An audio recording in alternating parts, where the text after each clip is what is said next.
كان بالإمكان عدم الخذلان وقت الاحتياج يا حبيبتي.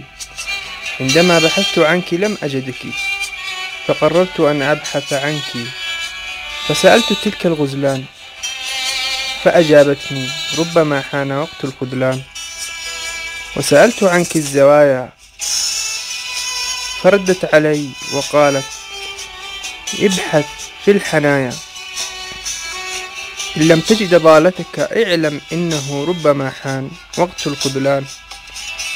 وسألت تلك الطيور المغردة والسحب المتلبدة، سألت حتى الأحجار المتجمدة، فطال سؤالي وأين أنت؟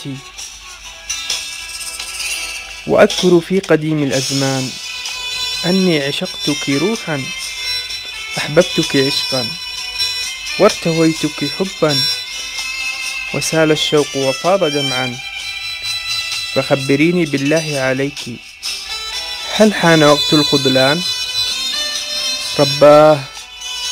رباه ما هذا السكون وما تلك الحيرة، لم أعد أسمعني، لم يعد عقلي يفهمني، والحائرون أطلقوا الإشاعات عني، مالي ومالك أيها الشجون، استقر في صدري، فهل بالله عليك حان وقت الجنون؟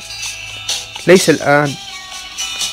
وآه يا حبيبتي، ما عدت أطيق الانتظار، وصبري هرب مني وفر وطار، وأنا على جمر الهوى أتعذب، وقلبي تشب فيه النار. أتذكرين يا حبيبتي يوم أن تلاقينا؟